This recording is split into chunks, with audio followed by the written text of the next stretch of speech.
تربیت. من دارم اون یارو رو میگم که با 300 کام اومده خیلی جا داره کپی کنه. آخه 300 کاش واقعی نیستش که.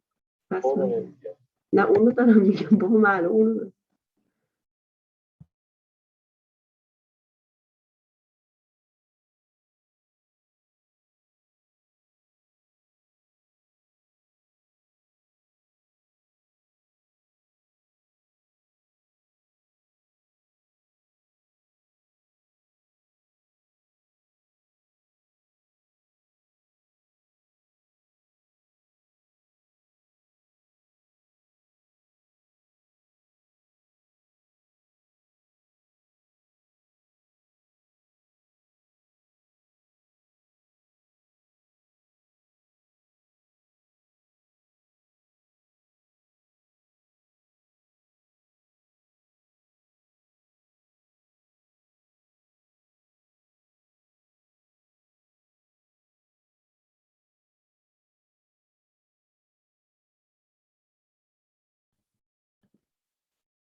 Good morning, everybody. Sorry I'm a little bit late.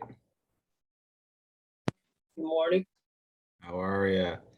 Alrighty, let's jump right in. So before we get going, did anybody add any contacts to their database?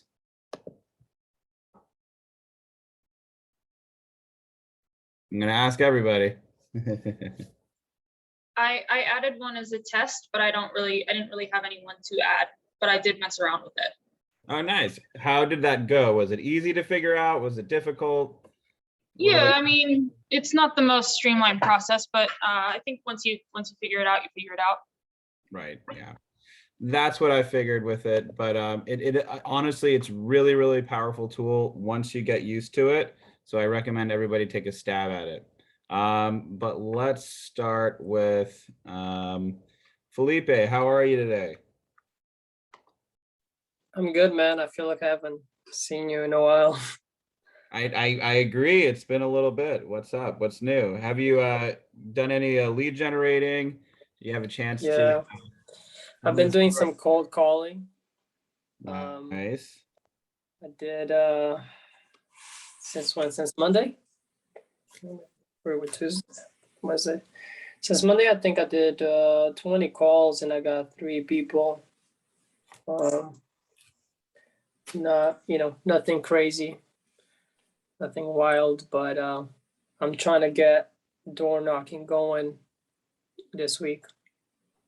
Door knocking, I'm telling you, door knocking, it's a little bit nerve wracking, but honestly, in my opinion, door knocking just it for some reason, just being in person kind of helps a little bit. For some people, it's not the best, they don't like it as much, but and they choose to do cold calling. But for me, I always feel like I get the best result doing door knocking. So just a little input there. I feel like I would definitely be better off that, honestly. Nice. It does. It's very. I don't know. Cold calling is definitely not me. But no worries. Like I always say, I like to do door knocking and cold calling and use them kind of in conjunction with each other, and that seems to be like the winning duo for me. But I have a awesome. question, Jared, just really Yes. quick. I'm not sure if you're tracking the lessons that we're doing. Yes, I kind of have like a running tab on my own end, so I'm kind of just updating it on my own. I Gotcha. think you're pretty much, you've done a lot of them, haven't you? Yeah, I think I might have done all of them. If not, I was missing one, which this one might be. I'm not sure. I don't know which one it was. If I did. I'll go take a look. Let's talk after the class. How about that? All right, thanks, man. Good? Awesome, cool. All righty, everybody. So cool.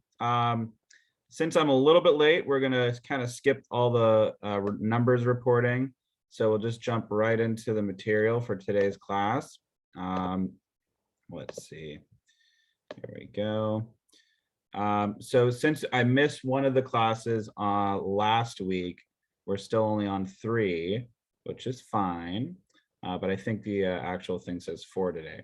So in any event, in today's lessons, we're going to learn how to find our own business, prospect and lead generate using multiple methods, connect with potential clients, and obtain referrals. First things first, I want to put this material in the chat box. So if you want to follow along, you're able to do that on your own screen. 1 second. And here we go. So if you go into the chat box and you click on that link, this will be today's material. So you can go ahead and follow along at your leisure. Sometimes it's great because if there's something that's really, really stands out to you, you can go ahead and print it out. Obviously, we'd want to go over our daily 10-4, which we would kind of discuss in the beginning of the class, but since I'm a little bit late, we'll just go right on and skip through. But more importantly, I want to go over what we typically do is go over some scripts and some role playing.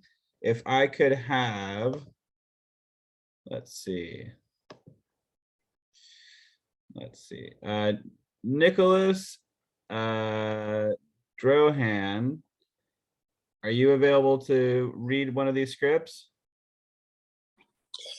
You know what? I'm on my phone, so I can't really see the text. No worries. All right. Yeah, sorry about that. All good, my man. Let's see. Matt Wheeler, are you on a computer? I am on a computer. Yeah. You want to read this, and then I'll have, let's see, let me get Felipe. Can you be the person he is calling, and you'll just be kind of role play with him? Yeah, I got you. Awesome. Ready when you two are. All right, cool. Are we talking on the phone? Should I pretend like we're? Yes. So this is a Okay. referral script. So for example, it says script for calling. Got it. Use the scripts you learn in session 1 and 2, referrals, and just kind of go into it. And when you're reading the script, try to read it verbatim, but also if, for example, Felipe asks any questions or there's an appropriate pause or something, try to make it as realistic of a conversation as possible. Got it. Okay. All right. Ring. Hello? Ring. Hello? Hi, my name is Matt Wheeler with Keller Williams Realty. Your name was given to me by a close friend of both of ours, Jason. He said that I should give you a call.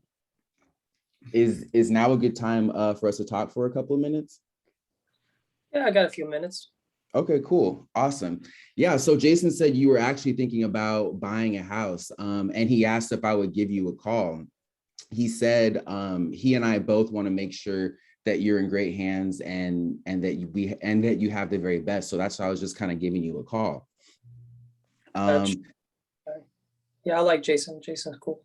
Yeah, no, he's cool. I actually just saw him the other week. We went to dinner and he kind of told me your situation. So I wanted to kind of give you a call and kind of see where you're at. And so I hear you're interested in buying, correct?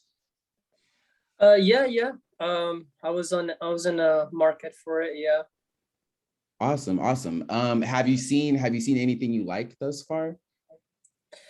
I've kind of skimmed through a couple homes, but nothing really caught my eye.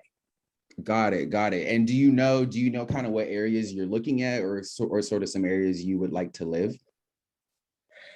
Yeah, actually, I was at kind of, like Studio City kind of, I work like close by there. So, and I want to be up the, close to the hills as well. So, and hiking Awesome. trail. So that would be ideal for me. If Okay, not, cool.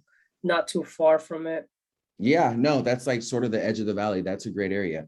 So let me ask you this. Are you currently working with any other agents right now?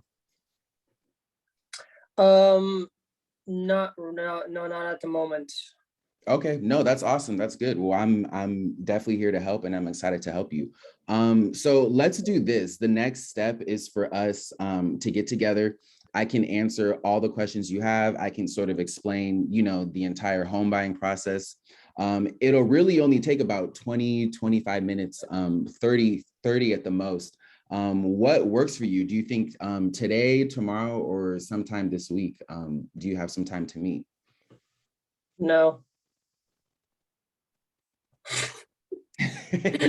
So you don't have any time to meet at all today or tomorrow, or what? No, yeah. Saturday will be fine. Saturday? Okay, yeah, we could do Saturday. Does 10 o'clock work? 11. 11? Yeah, I can do 11. Works perfect. Okay, Yeah, sounds good. Let me get your number so we can keep in touch, and I'll give you a text either the day before or a few hours before our meeting, just so we can confirm. Okay. Yeah. It's blah blah blah blah blah blah. Got it. Okay, cool. Sounds good. Well, we will be in contact, okay? Sure. Yeah. Thank you, man. Appreciate Yeah, it. you're welcome. So I thank you, Felipe, for doing that, because the truth of the matter is sometimes people are just going to say no, and we got to be ready for that. And also, Matt, you did a great job. That was awesome. So yeah, sometimes when we're cold calling, the truth of the matter is not everybody's going to be, super excited to hear from us.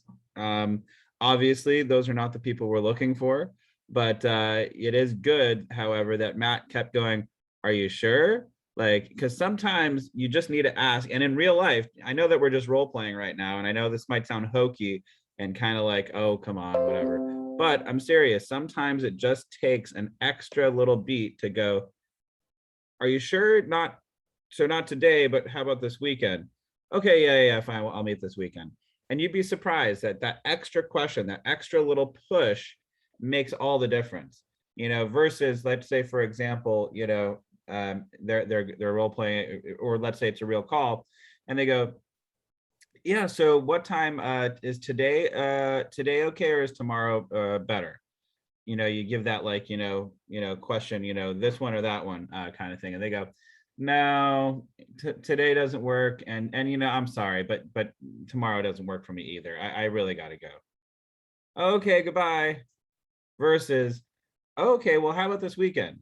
I know it sounds like they're probably not going to say yes, but they very much so might. Sometimes people, when you just ask that little extra question, they'll go ahead and go right with it. So good stuff. Keep that in mind.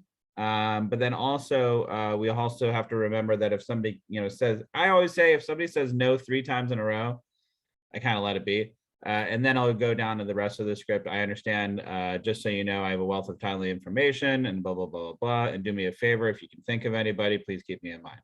So in the event that Felipe kept saying no, it is totally okay to just say, hey, well, listen, please keep me in mind, blah, blah, blah, blah. But that's awesome, guys. That's really great. Okay, does anybody else? Hey, I had something to add. This is Alexandra. I love it. Add away. So I've tried this before. Like when people say no, typically that tells you that they don't think that you're bringing them anything of value. When I say no to people, it's because I don't think my time spent with that person listening to what they have to say is valuable. And so you could try, if someone says, nah, I really don't have time, you can just say, it sounds like maybe you don't think that I would bring you anything of value during this meeting. And then just pause for 5 seconds and let them respond and say, are you open-minded to spending maybe just 10 minutes with me and letting me try to prove you wrong? Sure. I like it. Sounds good to me. I would say definitely give it a shot. I think that, yeah, 100%. I think I forget exactly what that's called, but there's a little psychological term to it. We actually go. Sorry, what was it? Said it's provocative. Provocative, yes. No, later in this course we go over. It's called mirroring. Yeah. So it's a type of a tie down, and we go over these a little bit later in the class. Forget what they call it in the book, but there's a similar tie down to it. It's like, I'm not sure if I can help you, but I think that it would make sense for us to meet just to see if it's something like that. Anyway, I like it a lot though. That's awesome. I think that anybody should use whatever they feel comfortable using in the middle of these types of phone conversations. I think that that's great. It's bold, and I love it. For some people, they might be a little bit too timid to use that, but I think I love it. I think it's great. I think it would work, definitely. Good job. Good one. That's awesome. Speaking of, does anybody want to do new to Keller Williams or new to real estate? Again, I think it's really important if we go over these scripts, just so when you do actually start cold calling or get into these conversations, it's like, oh, I remember what I was talking about in class, because sometimes it does happen, and especially it's happened for me, where I get a little bit tongue-tied when I'm actually finally talking to somebody. I'm like, oh God, I forgot to ask for the number. I forgot to ask for the business. I forgot to ask for this. Basically just had a nice conversation. And like the second I asked the first question, I just got off the phone. So these scripts do help you kind of get used to saying an order of operations, so to speak, of like asking questions. So if no one will pick, how about Alexandra? Could you read one of these? I would love to read one. I'm just driving at the moment. So maybe in about 10 minutes, okay, 11 minutes, I can read one. Don't want you to get into an accident. Let's see. Luke Jafar, are you behind a computer? Yeah, I'm behind a computer. Let's do it. All right, so do you want to do new to Keller Williams or new to real estate? No preference. I'll do new to real estate 'cause that's first. Okay, and then if I could have Al, who was it? Was it who was I just talking to? Alexandra? Yes. Yes, let's you be the person he's calling. Can you do that while you're driving? 100%. Okay, cool. Awesome. Ready when you guys are, or you two are. All right. Ring, ring, ring. Hello. Hi, this is Luke. Do you have a moment? Who are you? Yeah, sorry. This is Luke from Keller Williams, Beverly Hills, and I just wanted to talk to you about real estate for a second if you had a moment. I don't. Sorry, I'm busy. Oh, well, yeah, I just want to let you know I started with Keller Williams recently, and it's a really amazing time to buy right now. And yeah, I'd love to speak with you if you have any chance at all. What do you got? What do you have for me? Yeah, so with this new partnership, I have a lot of their knowledge working for me. Plus, my clients get all my enthusiasm and hard work. I thought about sharing this with you because I knew you would be someone to help me grow my business. Okay, how can I help you do that? Yeah, first, I just wanted to show you this really cool app with our brokerage. You can see what's going on in the area from your street to any place in North America. It's free. There's no cost to you. I could send you a text so you can link to it. Does that sound good? I actually do like technology and I do like apps. So tell me a little bit more about it. Oh, perfect. Yeah. And I'd like to ask, who might you know from work, your neighborhood, or a group you belong to who's interested in buying or selling a home or investing in real estate? Or there's this really ugly house next door. I've been hoping someone would buy it and fix it up. And so really I'd say them first. Oh, perfect. Yeah. I mean, that's a perfect opportunity right there. Yeah, I mean, I'm sorry to break off the script right now, but should I be going like Yes, word for okay. word? You said verbatim. So right. So actually, I love what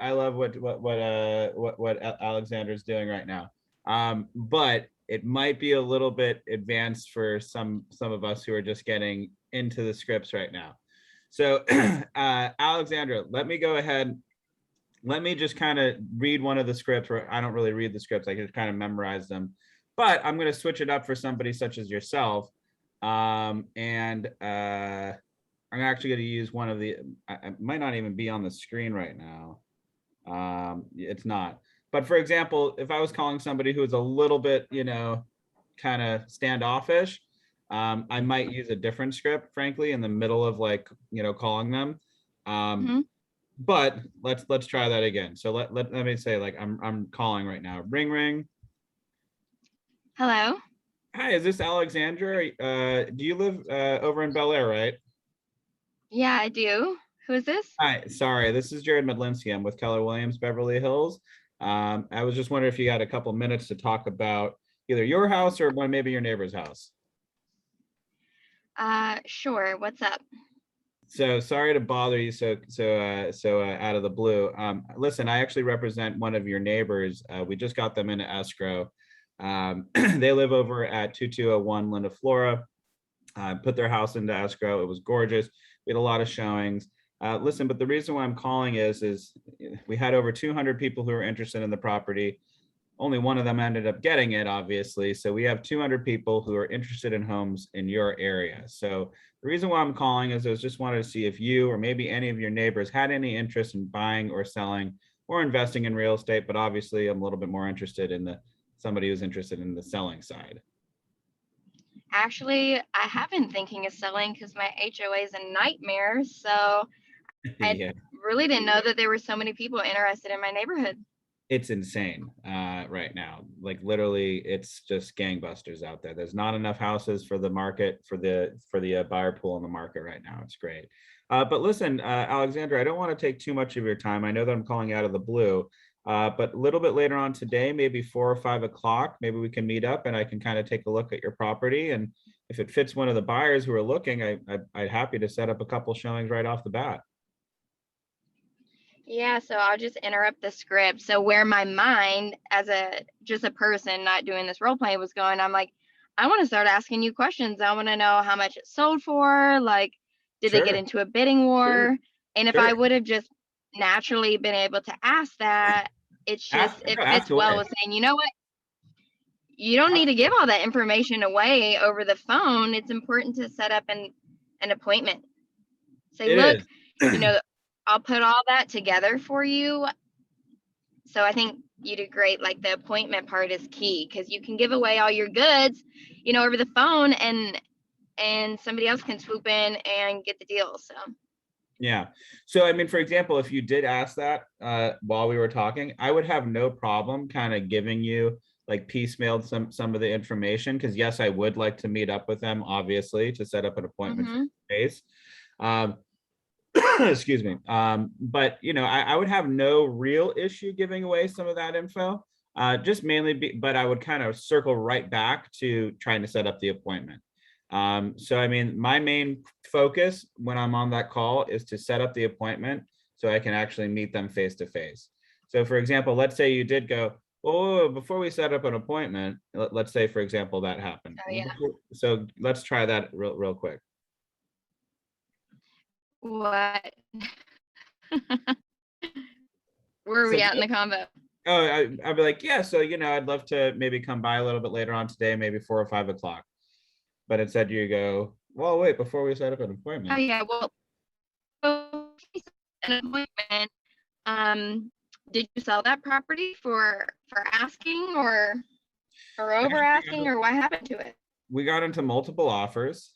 Because it's in escrow right now, I don't want to give too much of the information away. I kind of feel like that's bad vibes in the real estate world. But I can tell you this, we did go over asking, and it's a great price. It's really phenomenal. And the only reason why I don't want to give it to you right now is because let's say you might know one of the other people who is the backup offer, and I don't want to get into a situation where all of a sudden I rebid it out and for God forbid we did fall out of escrow. I don't want to show all my cards necessarily. 80% of people who move to a neighborhood, yeah, they move to the neighborhood because they know somebody who lives in the neighborhood. So there's a good chance you might know somebody who's one of the backup offers. So, but in any event, I will tell you this: we listed it for $2.7 million. It went over asking, and that's what we're in escrow for. It should be closing in the next 20 days. Awesome. That's awesome. Good job. Yeah. So no, thank you. I'm pretty good at what I do. Good job selling. You know, what can I say?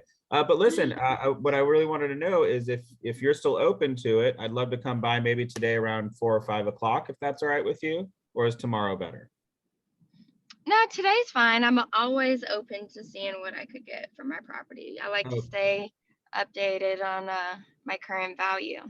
Awesome. Well, let's set it up. And you still live at blank, blank, blank, whatever street thingy? Yep. Blank Awesome. is correct. Great. I'll see you later at blank. Thank you so much, dear. Have a great one. Bye. Okay. Blank, blank, blank. Yes, indeed. So, I mean, really, you know, if you're going to use the script that I use, that's the one that I mainly would use, frankly, when I'm cold calling. It's a script that I kind of just made up on my own. Obviously, it's not that complicated. I'm sure there's scripts out there that are almost identical to that. I just think it's a little bit better than calling and saying, and listen, I like us using these scripts. I like us using these scripts just because the book has them in there. Like I said in previous classes, there are some aspects of the script that I would just completely take out in reality, such as the apps aspect of it. We have a Keller Williams app. I don't know too many people who use it. It's not the best. There's a couple bugs in it. So I think that they are trying to fix that. I kind of skip that completely. But one of the other things that I do like to do, so for example, if we're in a script and let's say I'm asking somebody if they'd like to meet or if they'd like to sell, they say that they don't. I absolutely ask the question, and I'd like to ask who you might know from work, your neighborhood, or group that you belong to who's interested in buying or selling a home. That's something that I will always ask no matter what. If I'm cold calling, another couple of things that I will say is I'll just make sure that I have their current, email information. So if it seems like it's not going towards a meeting or an appointment, I absolutely do go with I have a wealth of timely information about the real estate market in your area, and I'd love to make sure I have your current email address. Can I just make sure I have the right thing, blah, blah, blah, blah. And then also I will always end with, do me a favor, please keep me in mind. So these 3 paragraphs are absolutely important whenever you're cold calling, just to make sure you have them canned in your back pocket and ready to go.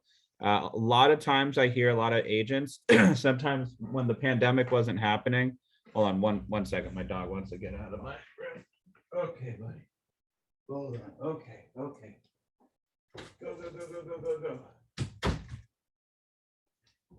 Anyway, sorry about that. My dog is like my little kid and he's spoiled and will start crying if I don't give him what he wants. Anyway, so the number one issue I hear when people are cold calling is they don't ask for not just their business, but who else do you know kind of business. So they fail to ask, do you know anybody in the neighborhood who's interested in buying, after they say that they don't want to sell? Do you know any friends, family, coworkers, a religious group, whatever? They fail to ask that question. And that's super important, because just because somebody's not interested in selling doesn't mean that they don't know somebody who's interested in selling. Make sense? Awesome. All righty. So let's get into it. So good job, everybody. Thank you for doing that. That's great. So, okay, so get your head in the game. So in Power Session 2, you committed to build your database and launch your contacts on a touch campaign. To continue to add to your database, you will need to lead generate for additional contacts.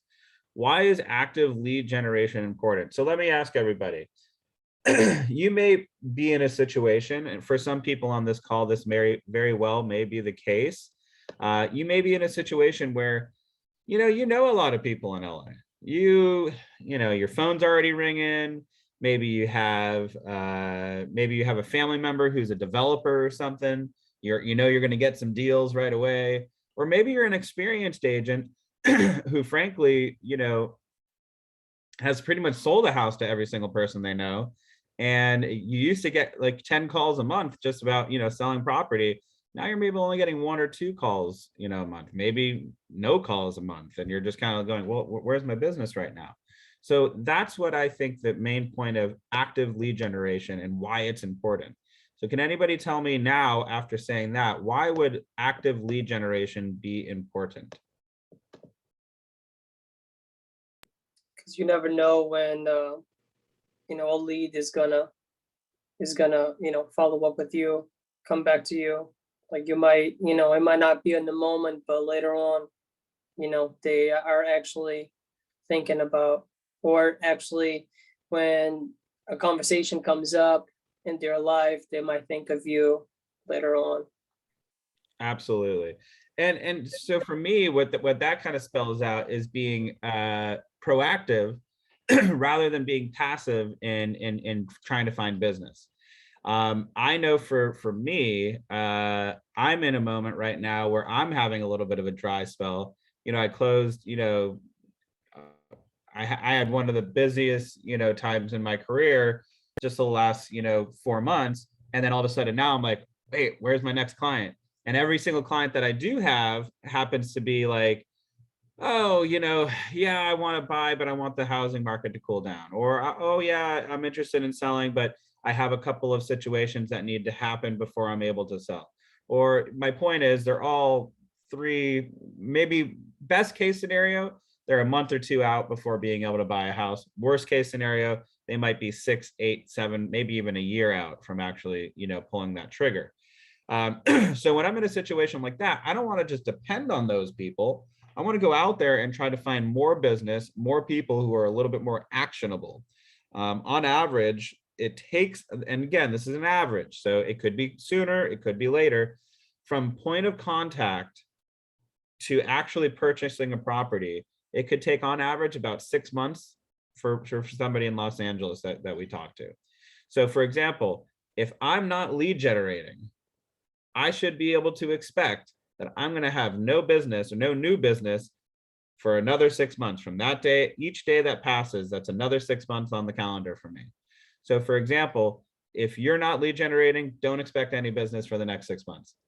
I know that sounds a little bit rough, but the truth of the matter is we need to be lead generating. It is very, very important. And if you are one of those lucky people who happens to have, you know, a developer in the family or somebody who's an investor who buys, you know, rental properties and stuff, good for you. But I'm telling you, you're going to want more business other than just those, you know, people. So that's why I think active lead generation is important. What do you think the difference is about the lead generation of a successful agent compared to their not so successful counterparts? What do you think? What do you think differentiates them? Consistency. Who said that? Noel. Noel, that is spot on. Consistency. Absolutely. If you make lead generation part of your daily activities and you time block lead generation in, you will be light years ahead of most agents. And I mean that. I think it's Lee Ziff. He has a kind of a little group in our office. He's like #1 in the teams every single month. And I'm telling you, those guys lead generate religiously. He has David Martinez, I think. He is always on the phones, just constantly calling. So the point is, and then versus there's some other agents in our office who are, you know, stellar agents, but they don't lead generate. They really don't at all. And, you know, there's a difference, you know, that they might get a lot of sales, but it's not as consistent as I would say. So the other reason is also consistency brings predictability.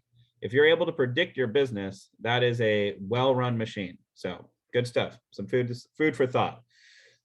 So make it happen. We will find that this little picture on our screen right now is my favorite little pictogram that we have in this entire thing. So it all begins with leads. Prospecting is the quickest and most productive way to get leads and appointments for business. Quantity of leads and the quality of the appointments you obtain is a direct reflection of your prospecting efforts. Remember, the daily 10-4 has lead generation built into the formula. You do this daily to build a habit of doing what's most important for your business before all else. So it all begins with leads. The more leads you get, the more appointments you get. The more appointments you get, the more agreements you get. The more agreements, the more contracts. The more contracts, the more paydays. Because I like making money. I don't know about you. So if you could just imagine this funnel, we want to get as many leads as possible into this funnel. And that way we will be able to create some predictive business. So let me ask you, does anybody have a fear, and be open about this? Does anybody have a fear of prospecting? Do you ever feel like you're annoying people? Are you ever scared that, oh, they don't want to listen to what I have to say? Yes. Sure, absolutely. But the truth of the matter is in all honesty, if you are a really good prospector, you're not annoying people. You're bringing people some valuable information. And so look at it like that. And yes, we might run across a couple people who, you know, we ruffle their feathers a little bit, but is that really a reflection upon us, or is that a reflection upon them? Them. Totally. Yeah. They woke up on the wrong side of the bed. They're in a fight with their husband or wife. Their kid just got sent home from school for doing something silly, you know, whatever. It could be whatever, anything and anything under the moon. But the truth of the matter is how somebody responds to a simple question of, hey, do you know anybody in the neighborhood who's looking to buy or sell? And they get angry. Come on, that's not a big deal. You know, we're out here trying to help people. And frankly, when somebody does want to end up selling, they are going to need a real estate agent. So you're actually just extending services out to them. So there should be no reason why somebody should be super upset about anything like that. So keep that in mind when we are doing our cold calling or prospecting or whatever. Okay, the 4 C's of prospecting. Prospecting is a conversation. It's all about creating the kind of personal connections that will lead to purposeful relationships that you can build a business on. You make prospecting happen through 4 simple steps. We want to capture, connect, cultivate, and close. So we want to first of all, we need to get information. We need to know who we're calling, who we're going to be connecting to. There are a lot of different programs out there. Obviously, I always recommend when you're first starting out in real estate, you want to try to focus on people you know. So friends and family. So that's how you're going to capture those contacts. You're going to want to literally pick up your cell phone or whatever and just start dialing down the list, dial for dollars, and just try to connect with people who you know who live in the area. Now, hey, wait, Jared, I just moved to Los Angeles. I don't know too many people in LA. I could call a whole bunch of people where I'm from, but that's not really going to help me over here. Great, I agree. So I think that in those situations, I think door knocking is probably going to be your best bet. Or if you are willing to, if you get with Lauren Goldman with First American Title, that's Lauren Goldman, First American Title, he will be able to set you up with, I think it's called the Title Toolbox, and you can literally buy, contact numbers, phone numbers, addresses, etc. I think it's like 25 cents per record. So it's actually really, really cheap. And you can go through it that way. You can get thousands of people's numbers to call in a very specific geographic farm, or what I call a farm, or a geographic area. And you can go ahead and just get those numbers, print them out, and start dialing that list and using a script like I did a little bit earlier. By the by, if you're using a script that I used earlier where I'm talking about a property that's sold or is an escrow or something like that, and it's not your property, make sure it's a property that is an agent in our office. So that way you can kind of give them a call and be like, hey, do you mind if I use your property to cold call? And more than likely than not, they're going to say, no, yeah, go for it. So just keep that in mind, because we kind of do want to say, if they do ask, like, wait, are you the listing agent on that? Like, oh, no, it's one of my colleagues in my office. I was just, calling to help out, something like that. So that way it's not so weird. But in any event, we want to capture, we want to connect. Obviously, we want to have a two-way conversation about real estate. If we don't happen to get it off on the first try, we always ask for their contact information. We want to make sure they have their email address, their phone number. We want to make sure they have their address. And cultivating is basically that 8x8 or 33 touch campaign. If we can get an email address and a phone number, that's perfect. That's great. We're able to cultivate that person, that lead, for a long time until eventually we are ready to close. So whenever I'm talking about cold calling and we're using scripts, aside from the class, in the class I say, yeah, I want us to read it verbatim. I want us to, get used to saying, the order of the script and etc. But when we're cold calling and actually talking to potential clients, do I want us to sound super canned and super robotic, like we're just reading a script? Or do I want us to actually call and try to cultivate a relationship and build some form of rapport? Build a relationship. Yes, absolutely. Perfect. So it's super important. So remember that when we are actually cold calling and lead generating, we want to try to at least cultivate and connect. So by doing this, we're not just some person calling them now. Now we're somebody who we've had a conversation with before. And then the third time that you contact them, it's not just a conversation. You kind of know who this person is. The fourth or fifth time you've contacted them, maybe the person has already looked you up on Instagram or Facebook or looked at your website or whatever. By the fifth or sixth time, you're almost like this person that's a weekly occurrence in their life. They expect to hear from you. It's almost actually friendly at this point. Whenever I used to talk about whenever I went door knocking, that I remember I went with this one agent who went, I'm gonna kind of butcher what the exact combo was, but he goes, wait, Jared, you door knocked this exact same neighborhood last week? Yeah, I did. And you're going again? Yeah, I am. But why? They already said that they don't want to sell their house. They said that last week. I don't know about this week. The truth of the matter is people, we're funny. We're really, really funny. Sometimes just one life event needs to happen that makes us go, you know what? I do want to sell. Or maybe it's just something that they read on the internet. Housing market, it's booming. Well, yeah, maybe I do want to think about selling. So people, we change our minds constantly. Like we are very, very ADHD almost in a way when it comes to our making up our minds. So you never know when that's going to change. But more importantly, every single door that I knocked on was able to go, oh, hey, Jared, how are you? And it wasn't any longer this, hi, my name is Jared Medlinski. I'm with Keller Williams, Beverly Hills. Do you or anyone you know have any interest in buying, selling, or investing in real estate? No, it turned into something much more fluid and much more natural. Hey, how are you, Susan? How's your day going? Yeah, you know, just going around the neighborhood, seeing if anything's changed. What's new with you? Oh yeah. Oh, that's so funny. I remember you said your family was going to come in this week. How was it? How many people do you have? 6 people in one house. Ooh, wow, that must have been nuts. Well, hey, listen, Susan, I got to get going, but I just wanted to drop off this new market report. Seems like house prices have gone up again. Anyway, if you have any questions, please feel to reach out. Yeah, sure, absolutely, Jared. You know, actually, I heard blah blah blah down the street was thinking of selling. Oh, awesome, Susan. Thank you so much. That's really sweet of you.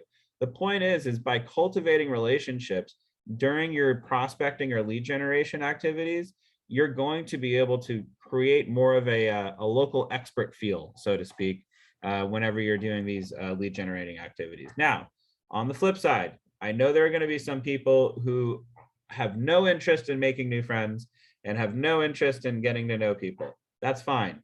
If you're dialing for dollars, if you're knocking for dollars and that's your vibe, you just want to call until you actually hit somebody who goes, I'm ready to sell right now. That's fine too. Personally, I go for a little bit of the higher end sales prices. I like to do anything above like 1.5 million. That's what I'm trying to focus on. Those types of people, it's going to take a little bit more than just a, hi, you want to sell? Like it just seems to be the case, frankly. I have run into situations where I've, door knocked people in the, $2 to $3 million price range who are like, yeah, if you have a buyer, I'm interested. And they're ready to go right then and there. It's not always the case. Oftentimes it's going to take 1, 2, 3 connections, maybe 4 connections, contacts to get them to actually go, you know what, I have been thinking about it. And since you're here, let's talk about it. So just keep that in mind. People tend to like to do business with others who they know, like, and trust. So get to know them, get them to like you, get them to trust you, you'll get them. Awesome. So, okay, so capturing contacts is really important. Whenever we're cold calling and we're dialing, we want to make sure we get a full write-up of their information. So right on this page, it shows you a picture of my database. So for example, one has Funny Friend, Alley Resource, Nick Neighbor. So Funny Friend, they just have a phone number. They don't have an email address. They have a street address. And you know that you connected on Facebook or social media. Alley Resource has a phone number, email address, no address. You don't know how you know this person. Nick the Neighbor, you don't have their phone number, you have their email address, you have their address, and you have the source of how you connected with them. It's so important to be able to try to fill in these blanks. So for example, if you're going through your numbers and your contacts and you're going through your database, when you're calling these people, for example, Funny Friend, you're going to have a nice conversation with Funny Friend and, hey, so how's your day going, Funny Friend? Oh, great. Listen, I was just calling to see if you know anybody who's interested in buying or selling. No, whatever. I don't know. Yes, no, maybe. Then you would go, great. Hey, before we get going, I want to make sure I have your current email address. Boom, get that email address. That way you're able to follow up with them in much more ways than just giving them a phone call or a text message. Does that make sense? Because sometimes we're just going to want to send an email. It's a little bit less invasive, but it is effectively a quote unquote touch. So you'll be able to actually contact that person and stay top of them. Make sense? Jared, can I ask a question, please? Yes, my dog's barking, so I'm listening while I'm letting him in. I'm listening, go. I'm listening. Okay, so, I can't do this cold calling. I suck at it. So is there like any companies that they can do that for us? Like some kind of experts? You can pay them and we can hire them and they do that for us and give us leads? So there is a thing called a virtual assistant, and they will cold call for you.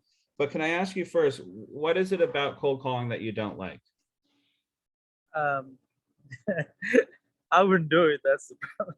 I'll call the people that I know, or find somebody that I found. It's, I can call. I have no problem calling. It's just super boring. Get the phone and find phone numbers and call these people is like super boring. I don't like that. I hear you. What about it? What about it is boring to you? I mean, we call like 100 numbers and, one person or two person answer, and it just, I don't feel it so well, I feel like it's easy. You pay somebody and get it done. I hear you. Here's the thing though. Most of the people who you're going to have cold call for you are going to be, and I'm not saying there's anything bad about this, but they're going to be somebody who's getting paid less than minimum wage. They're probably going to be based in the Philippines. They're probably not too excited to be doing that themselves. And they're going to be making $0 on every single person who says, yes, I'm interested in buying or selling. And they're just going to send you the lead, and you're going to make a whole bunch of money while they're making below minimum wage. Do you think that they're going to be cold calling to the best of their capabilities, or just kind of going through the motions? Most likely going through the motions. I would think so. I mean, if that were me, that's what I would be doing. I mean, gosh, yeah. But if I told you, Hash, if you cold called for 3 months straight, you'd probably be able to find, and it was, let's say you're just calling Beverly Hills. You're just calling Beverly Hills. That's the only place you call. You're just calling Beverly Hills. What have I said? If you just kept doing that for 6 months and just trying to set up appointments, you'd probably end up getting a commission that's upwards to $75,000, maybe even plus. Would that make it more exciting for you?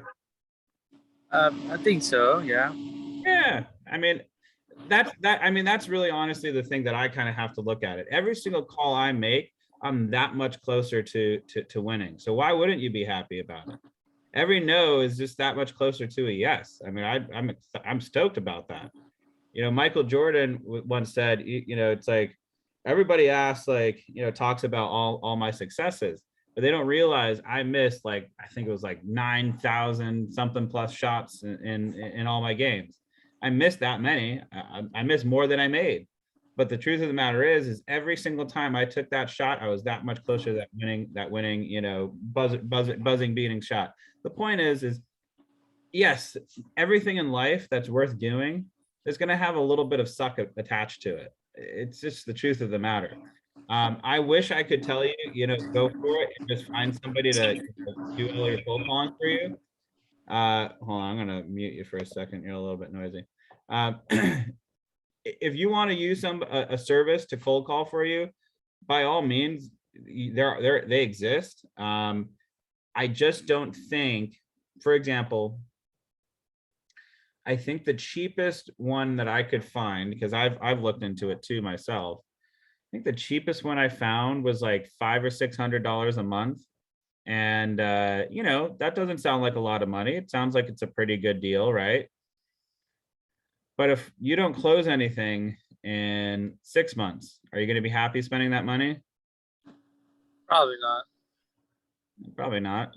Let me ask you this. Have you ever tried door knocking? Yeah. And what do you think about that? It's good. You always can. I think it's the door knocking works better for me. Then maybe you should focus on door knocking. Okay. Yeah, I mean, listen, I understand it. There's some aspects to this business that kind of have a little bit of suck attached to it. But I promise you, by doing that, by doing the motions, it's gonna pay dividends. I had let's see. Yeah, so I mean, 3 deals that I closed this year were all just from door knocking or cold calling. And those deals, added up together was probably, well over $75,000. And then the other ones are just people that I know throughout Los Angeles, just people that I, have conversations with every single day, people on my Instagram, Facebook, etc. So, I mean, the point is that through just door knocking, cold calling, and cold lead generation, I've built, enough business that, technically, if I didn't want to really work the rest of the year, I don't have to, my bills are paid, my base needs are met. That's just from cold calling and door knocking. Now, the other business that I've done this year are just people I've gone to school with, people I've gone to college with, my friends on my Instagram and Facebook and stuff like that, my family members. So the point that I'm trying to make is while yes, I have my family, my friends, and et cetera, if I added those up, maybe be like, $30,000, $40,000 worth of business. That I don't think really gives me the lifestyle that I want to live. But by adding cold calling and door knocking and actual like raw lead generation, yeah, I have a nice little income that I made this year, And so my point is try to imagine, what you can add to what you already have. You don't want to just be dependent on one aspect, so to speak. Does that make sense? Yeah, that's good. Yeah, that's very true. All righty. Well, very good. Stick with it, man. I'm telling you, Thank you. it's worthwhile. I promise. All right, righty. cool. Okay, so connection questions. Get details to add to your database. If you would, please tell me a little bit about your life, job, etc. So when we're prospecting and we're finally getting, somebody's like, okay, I'm interested in setting up an appointment. You're going to want to ask who, what, where, why, when, and how questions. Who, tell me a little bit about yourself. I want to get to know you. What are you looking for? What do you want to do? Where would you like to buy? Where is your home located? Why are you moving? These are all questions that we want to know. When would you like to do this? When do you need to be out of your house? And how do you plan to do this? These are all extremely, extremely important questions to ask, because if we don't know all these answers to these questions, we frankly don't have a full picture. Make sense? And the more information we have, the better we can assist these people. And more importantly, the easier we can get them to sign a listing agreement. If I know why you need to move, when you need to move, where you need to move, and how you need to move, and the emotional triggers behind that, don't you think I can get you to sign on the dotted line a little bit easier?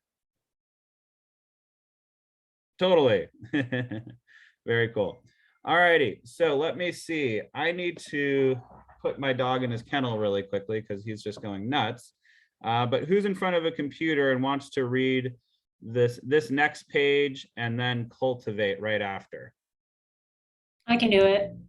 Okay, Gina, awesome. Yeah. To start with number 3, close.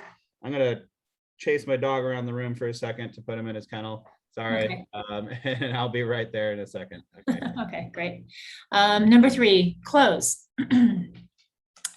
Closing is the process of asking for business. Connecting is crucial, but unless you get their business, you won't be making any money. Many agents are very successful at connecting with people. It's the asking for business that is so challenging. Your goal for the call is to close for at least one of the following. Number 1, an appointment with them. 2, a referral from them. 3, a reciprocal connection with them. Let's see, how does he want me to read this? Oh, I can't scroll. Okay, well, I'll read down to number 9. Maybe he'll be back by then. Okay, number 1, the hard close, quote unquote, let's meet. 2, the soft close. I've really enjoyed visiting with you. When would you like to get together to discuss this further? 3, the direct close. Can we meet today or would tomorrow be better? 4, the indirect close. Would it be okay if I got you some information to look over and then we can meet to discuss? 5, the trial close. If you would agree that we have gone over enough today, that meeting would be our next step. 6, the assumptive close. It sounds like we should meet. I'm available most times this week, so what works best for you? 7, the negative positive close. Would you be offended if I asked if we could go over this? 8, the take back close. I've really enjoyed visiting with you. To be honest, I'm not sure if I can help or not, but I would be honored if we could meet to find out. 9, the tie down close. Wouldn't it make sense? Thank you. Thank you. The take back close. I've really enjoyed visiting with you. To be honest, I'm not sure if I can be of help or not, but I would be honored if we could meet to find out. 9, the tie down close. Wouldn't it make sense for us to meet in the next day or so? And 10, the alternative choice close. What works better for you? Meeting today sometime this afternoon or tomorrow morning? So, okay, so before we go down to the next page, thank you for that. I heard you while I was wrestling my puppy. Very cool. So yeah, I forget who it was. I think it was Alexandra who was talking about, I forget how she worded it, but like, oh, if, you know, maybe they don't think you're bringing enough value to the table, you can proposition them. Well, it sounds like you don't think I'm bringing enough value, etc. These are kind of like where what it made me think of. And I think it's like the, let me see. The take back close. I really enjoy visiting with you. To be honest, I'm not sure if I can help or not, but I would be honored if we could meet to find out. So for example, I think that's kind of similar in a way. That's something that I really like to use, the take back close. Not sure if I could help, but you know what? It sounds like we should meet. Would you be offended if I recommended we meet up and just have a quick conversation in person about this? These are all really, really great closes. We want to get in the habit of using these. I would say everybody on this call should maybe print this page out. Again, I put it in the chat box if you need it. So you can actually just click on the link that I put in the chat, and I just put it in there again, and you can go ahead and print this page out or whatever. But try to remember, closes are basically putting it on them to make a decision. And I think that these are great closes. Personally, I like, let's meet. Simple, effective, to the point. But sometimes, you know, depending on the personality type, you might need something a little bit more direct, something a little more like a trial close. I think we would agree that we've gone over enough today, that meeting would be our next step. You know, I think these are all awesome closes that we could be utilizing in our lead generation. Okay. Oh, I see. So cultivating. So remember, so great, we've connected with them, we've closed with them, but we want to cultivate. Not every single person we're going to get an appointment with. Not every single person we're going to, you know, yes, I want to sell my house right now. You know, it might take a little bit more, a couple more steps. So we want to cultivate this person. The relationship established here will continue to build as you keep in touch and perhaps eventually do business together. And you want that relationship to keep building. People who like you will do business with you and refer you more business. Setting up contacts in your command database and setting up some 8x8 campaigns would be the perfect next step for those individuals. Now, let's talk about sphere of influence. How many people do you think, and I just, hopefully some people in the class can kind of shout out some numbers. How many people do you think you know in Los Angeles? A lot. So what's a lot? Like, I mean, what do you define as know? Like acquaintance or like close friends? Well, that's what I'm getting at. So off the top of your head, whatever number what came to you first. Do you include acquaintances or you just include friends? I would say acquaintances. So, you know, Perfect. hundreds. Perfect. There we go. So most people actually would say the same thing. They'd be like, well, I know like 100, but well, how about the people that they know? Oh, well, gosh, I guess a lot more. Wouldn't it be? Yes, it would. So what I like to kind of refer to as people that we know as our satellite agents. They're not you, they're not a real estate agent, they're a satellite agent. They're out there in the universe representing you and they don't even know it. So what I like to look at people, for example, this little diagram over here, you have you at the center of the diagram, your immediate family, your neighbors, your relatives, your friends, your spouse or your partner. And then you also know your mortgage company, you know your dentist, you know your past coworkers, your hairstylists, kids and friends, parents, your mechanic, your mail carrier, your church members or synagogue or mosque or whatever, your Buddhist temple, your title company, your kids' teachers, your doctors, your banker, your social media networks, your KW agents outside the office, and then also your insurance agents has friends. You get the idea. Try not to look at your sphere of influence as just your immediate family, your immediate friends, your immediate whatevers. Try to look at all those people as individuals who also know other people who could possibly, serve you in business. Oh my God, Archer, cut it out. I love you, but Jesus.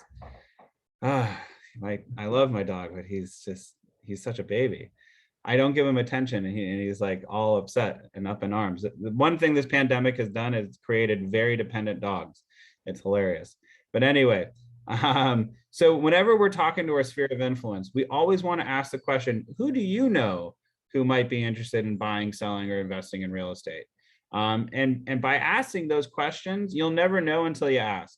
If you're just going, oh, great, awesome, good talking to you, bye, thanks, all right, give me a call when you're ready, all right, cool. See you next, friend get together, cool, bye. You're never gonna know anything. So always ask the question, hey, by the by, before we get going, do you know anybody at all, a friend, family member, somebody you play sports with, etc. Do you know anybody who's interested in buying or selling and investing in real estate? Ask the question. You'd be surprised at how many people will actually say, you know what, I do know somebody. So very cool. Okay. So on your own time, here's some homework for everybody. Your sphere of influence. When you have chance, print out this page. It's page 22 of 45. You might want to just take some time to write in who your sphere of influence is. Who's your immediate family members? Write them down. Who plays some hobbies or sports that you're into? Write them down. Personal services, hair, nails, etc. Get to know the girls or guys at the barbershop or hair salon or whatever. Friends, who do you know? Who are your friends? If you don't have any, get out there, go make some. Relatives, church, club, etc., etc. Fill these out. Take the time to actually sit down, think hard about it, and start filling them out. And then actually take action on that. Make a point to talk to your place of worship about if they know anybody who's interested in buying or selling or investing in real estate, or maybe there's an event that they're doing that you could sponsor. And by sponsoring, maybe it's not monetary, but maybe you can lend a helping hand. Your doctor's office, talk to your doctor. Hey, doctors buy houses. Ask them if they have a real estate agent. These are very, very important aspects of our business. We want to make sure we're doing it. Okay. So if we are going to be prospecting efficiently and consistency, we need to have a process behind it. So this process right over here is what the book says we should be doing. We should prepare first and foremost. We want to prep a call list. We want to make sure we have the exact call list that we're going to be calling. Or if we're door knocking, the exact, are we going to go down the street and make a loop and come back up? Or are we going to be zigzagging across the street, house to house to house? However you want to do it, I think you should do it. I personally like to make a loop. I do one side of the street first, and I go down, and then I come back around the other side of the street, and I start where I began. That's what I like to do. Say affirmations. You want to focus on your big why. Definitely pump yourself up. I listen to like gangster rap before I go door knocking. Just gets me in the mood. It's awesome. For you, it might be Kenny Loggins. I don't know. But if you're also the person who likes to say a prayer or say some affirmations, this is a good time for that. Focus on your big why. Why am I in real estate? Why do I want to be in real estate? What's my big why? Practice your scripts. Go through what you're going to say ahead of time while you're, about to call or in your car or whatever. Hi, this is Jared. I'm Keller Williams, Beverly Hills. I just wanted to okay, great. I got it. Make sure you got it. Then you want to take action. Then you start your prospecting. When you're doing this, you're going to be making these calls, and you're going to want to have a little notepad right next to you. That's what I like to do. It's more effective for me. Some people might be really tech savvy. They got their Bluetooth in, or they got their, headphones. Some people actually have like a gaming headset because it like cancels noise out while they're talking. and you might have your hands free, so you might be, feel free to, update it on the actual computer in real time. I'm not tech savvy, so I just usually have a notepad and I write down notes and then I upload them after. And you want to make sure you're updating that database. Okay, and then maintain. You want to track your results. You want to at least figure out how many people did you call? How many people did you connect with? So for example, how many people did I call? I called 200 numbers. How many people did I have a two-way conversation with? 30 people. I want to be able to mark that and at least note who I actually spoke with. You want to schedule commitments. If you said, oh, absolutely. Well, listen, I'm going to send you something in the mail. That's a commitment. You committed to sending them something. Schedule that. Make sure you put it in your calendar. If you're not going to do it right then and there on the spot, which I recommend you doing. Hey, I need to write 10 notes to these, people that I talked to today. And I'm going to do that at 5 o'clock today. It's only 18 right now. At 5 o'clock today, I'm going to write these notes and put them in the mail. Make sure you schedule it. Write thank you notes. Okay, well, yeah, there we go. But also schedule commitments. Obviously, if you're going to meet with them, you would want to put that into your calendar. Okay, we're going to go ahead and watch this video, Cold Calling with the Real Estate Brothers. I actually love this video. I think it's great. I think it kind of expresses everything that I'm trying to express in these classes, what the importance of cold calling really is. So let's watch this video real quick, and then we'll have a quick discussion right after it. Hold on, let me bring it up.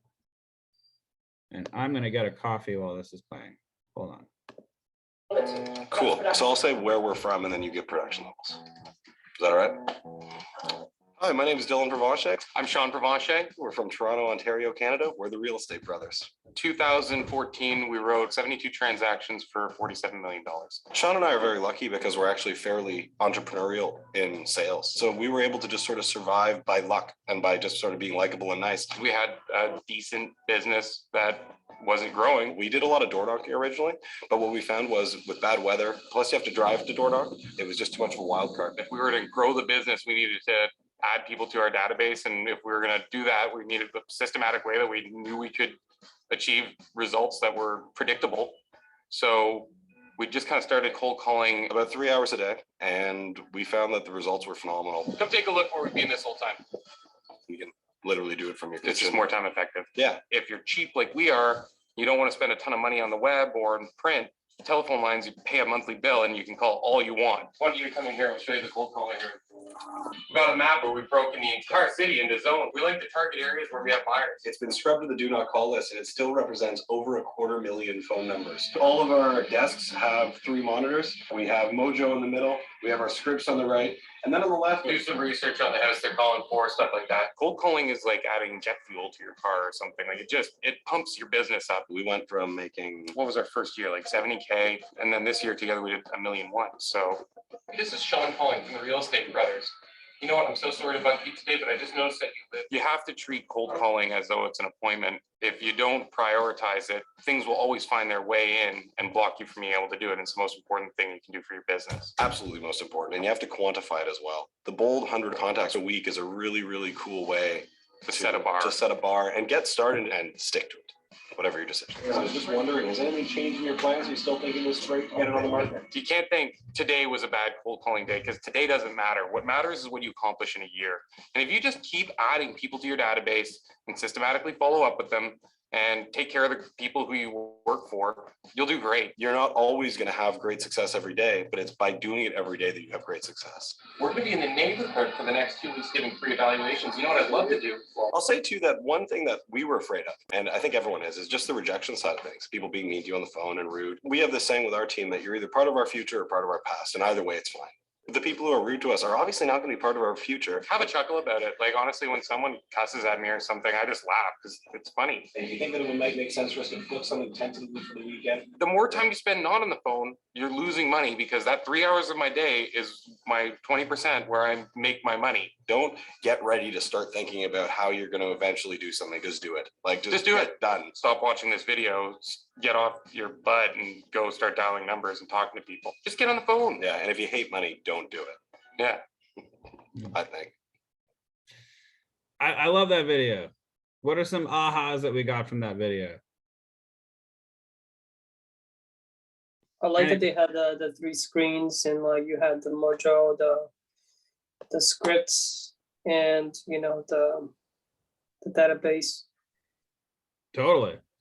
Absolutely. And then also, what did they say? You have to treat cold calling like it's what did they say? Like it's what did they say? It's an appointment. Oh, there we go. Like it's an appointment. Yeah, I mean, we have to schedule these things. We have to hold ourselves accountable. We don't have a boss, you know. Listen, frankly, I'm late today because I was running around with my dog, playing fetch, having fun. You know, I had a early morning. I had a good workout in, blah, blah, blah. Lost track of time, and the office called me. I was like, oh shit, I totally forgot. And why did I forget? I didn't put it on my schedule. And I do this every single Monday and Wednesday. So, you know, listen, it happens. If you don't schedule it and you don't make it a priority, it's probably not going to happen. So unless you have an awesome office that reminds you to do what you need to do. In any event, so make sure we're scheduling these things. We want to make sure that we actually put it into our calendar. If it's not every single day, it's every single Monday I'm going to be cold calling. Every single Monday and Tuesday I'm going to be cold calling. Every single Monday through Wednesday I'm cold calling. And then Thursday and Friday I'm setting up appointments for all those cold calling people that I did. Whatever it might be for you, just make sure it's something that you're doing regularly. And it doesn't have to be complete cold calling. Again, like I always keep saying, you know, if you don't have numbers, just pick up your phone and start calling, you know, people who are in your database. I mean, if I just go through my text messages right now, I mean, there's 12 people I could probably call, and I probably will call and ask them if they're interested in buying or selling in the next, you know, whatever. So you absolutely can do that, and you can and make it part of your business. Okay, enough on that. Anybody else see anything interesting about those property brothers who are cold calling together? Hi, it's Stephanie. I'm very new. Today's my first day, so perfect. Jumping in. But I thought one thing that was interesting was like just to do it.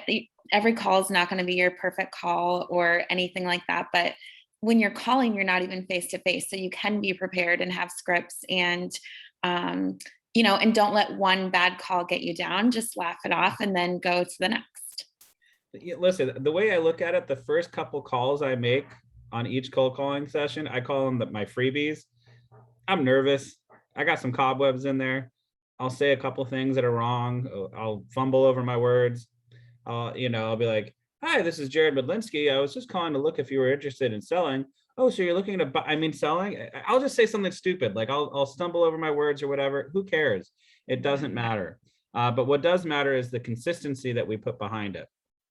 And, you know, honestly, what I also love about this video, you know, we think of real estate offices or real estate agents or whatever as these, you know, fancy schmancy offices. You know, we happen at Keller Williams have a very fancy office. It's very nice. It's at the top floor above Wally's. It's in a great location in Beverly Hills.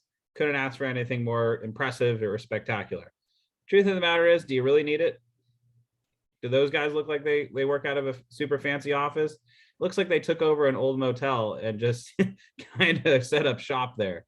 It looks like they found the cheapest property they could find and opened up, you know, their cold calling headquarters, so to speak.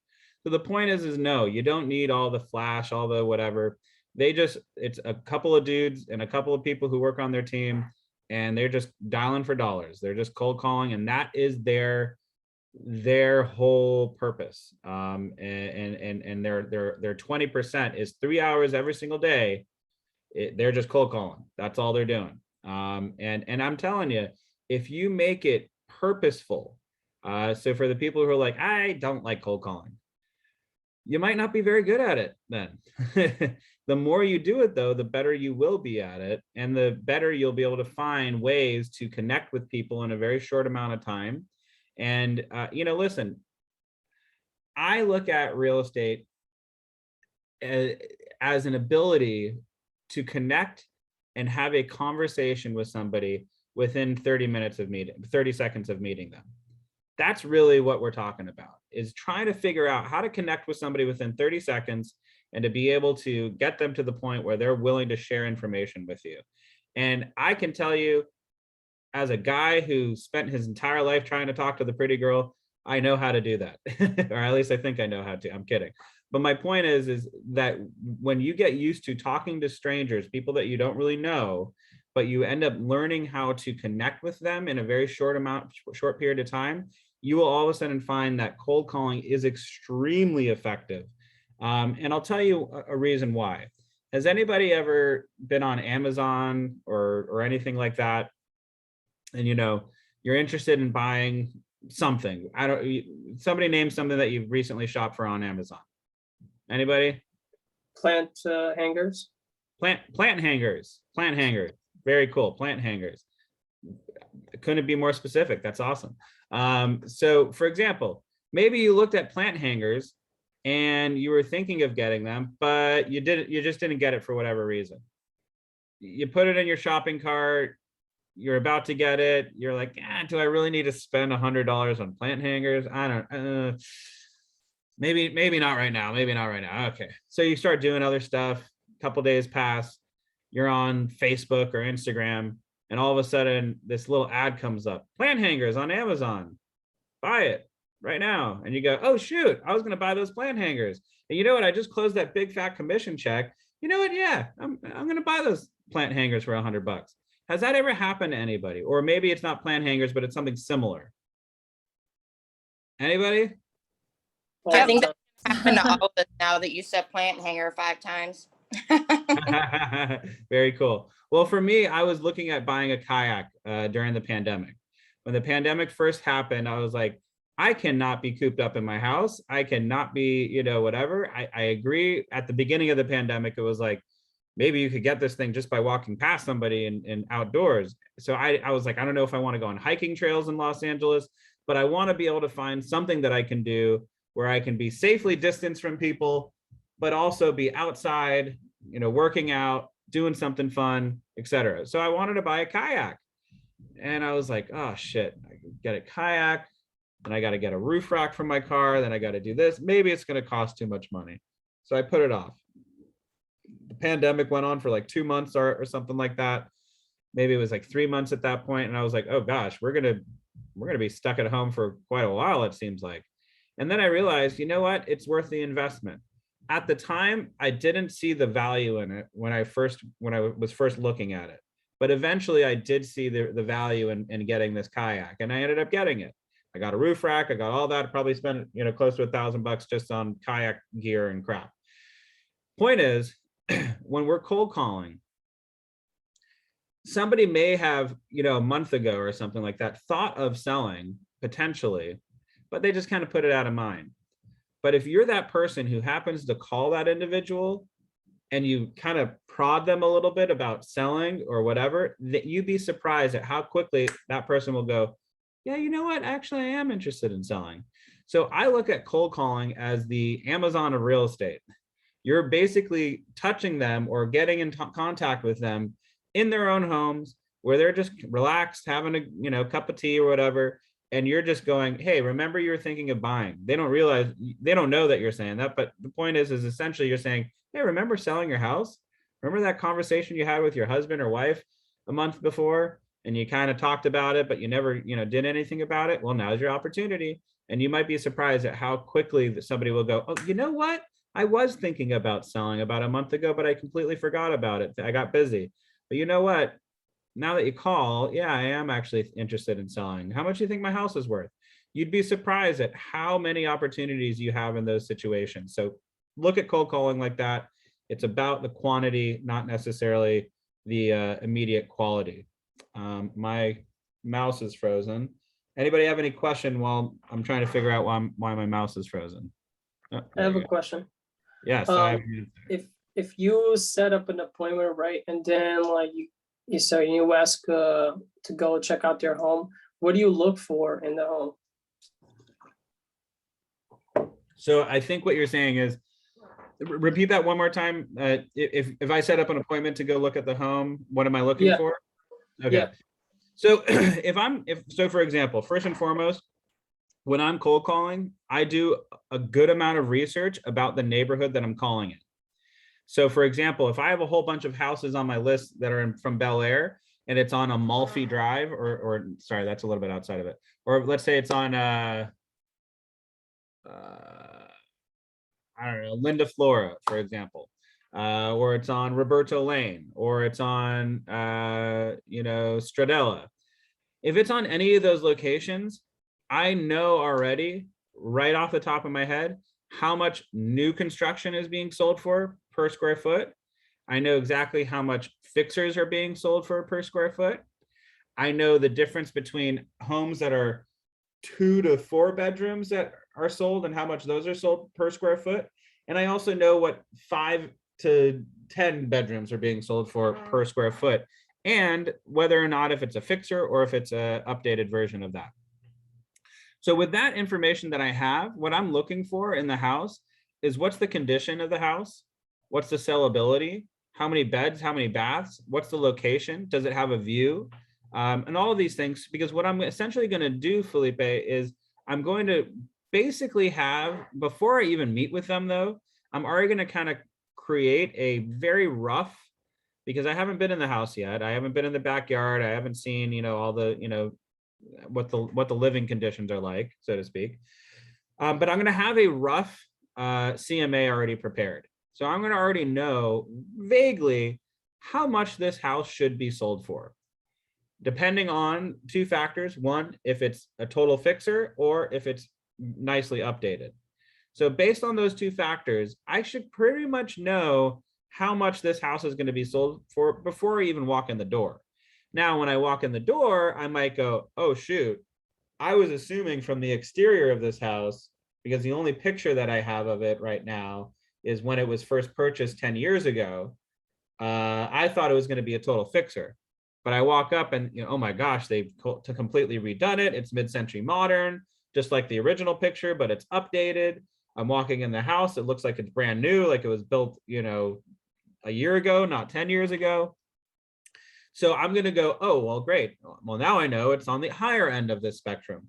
So that's all I'm really trying to do. I'm just trying to get a sense of what the layout's like, what's the livability, what's the saleability. And from there, we're going to have a conversation of how much I think it's worth.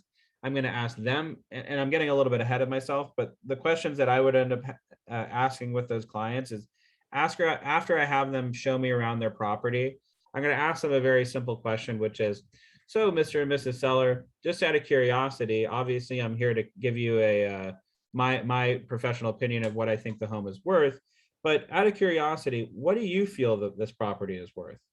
And I'm going to gauge them on, how realistic they are. More often than not, people have an inflated sense of how much their home is worth.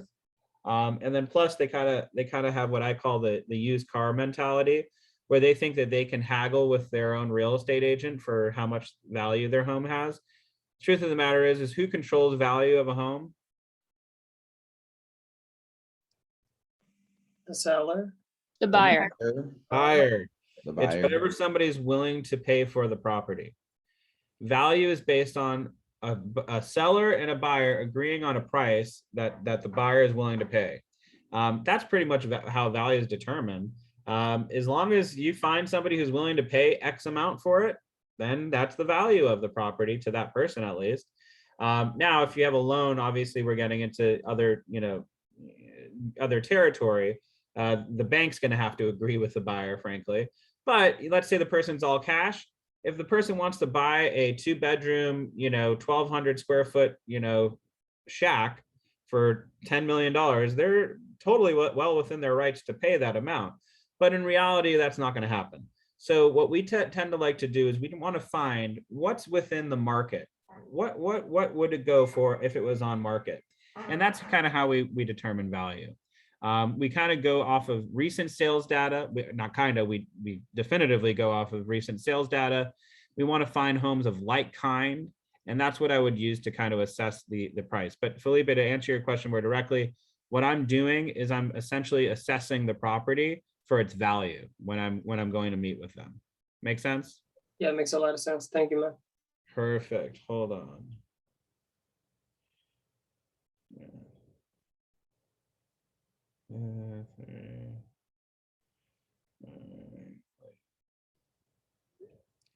Hold on, sorry, 1 second. I have an appointment at 2, but I might need to push it back.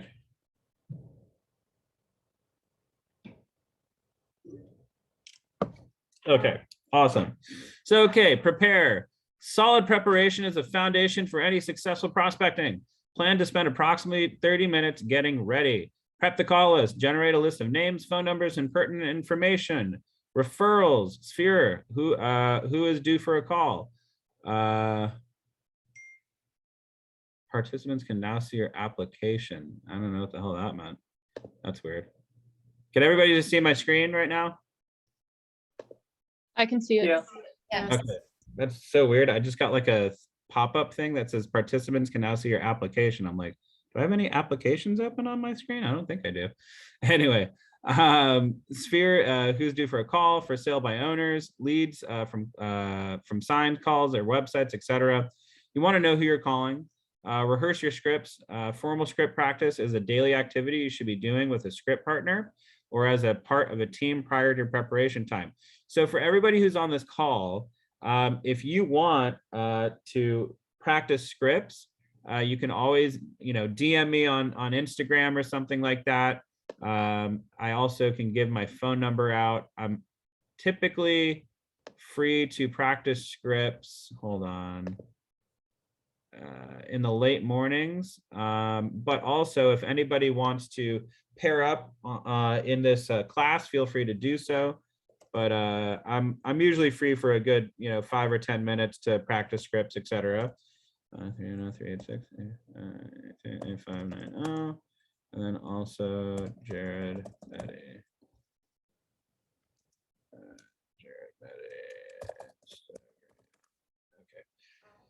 So in any event, you can always reach out to me. I'm happy to kind of, practice. Let's try to set up a time though, not just like, hey, are you free to like role play for like the next 10 minutes? Give me a little bit of a heads up. That'd be great. But other than that, everybody on here, please, be social, get to know each other. If you want to practice with a newer agent, I totally understand that. Practicing scripts is super important. Again, what I like to do is try to take what we've learned from this class and then try to make your own script. Try to make it your own. So using your own vernacular, your own kind of cadence and speech patterns, etc. Some of these scripts will work for some people. Some of it just will not work for you at all. You just need to say it in your own tongue, so to speak. So feel free to do that. Once you have a script that you like, that's still touching upon all the points, trying to ask for the appointment, asking for their contact information, asking them for friends or family or referrals. As long as the script has all those aspects into it, I love it. Use it. But you need to practice those scripts. It's very important. And if you're not going to use a script buddy or a partner, do it in the mirror. Go stand in front of the mirror, read the script, try to memorize it. Pretend this is your opportunity to be an actress or an actor. Just as any actor or actress would, they will memorize a script before they do a scene. So we're doing the exact same thing. This is LA. Everybody wants to be an actor or an actress. This is your shot, so to speak. But the other important thing that I always like to mention, if we're talking about actors and actresses, some of the best, and I'm speaking from somewhat of a place of experience. My dad was a director. He did a lot of stuff on Broadway and in television and stuff. And I remember always, talking to him about like his favorite scenes. And he always used to talk about how some of his favorite scenes ever in any movie or any play or any, TV show that he's ever watched, oftentimes they're slightly improvised. They went slightly off script. And, the director was like, you went off script, but I loved it. Oh my God, no, we're using that take. I love it. Oh my God, the way you said that was so much better. Sometimes it's just that little bit of not being so canned, not being so scripted, that just makes that moment just so much more perfect. So don't feel like you need to be 100% on script. Again, try to use it as a conversation parameter, not just like a canned robotic script that we have to use. Make sense? Awesome. So we got one more video, finding more leads. We're only going to do a couple more pages after this because I want to get us out here by 1 o'clock. So let's watch this. We'll have a quick conversation about it and we'll go from there. Oops. There we go.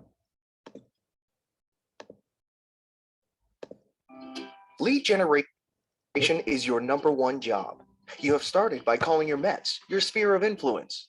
You have even reached out via social media. But what do you do when you run out of contacts?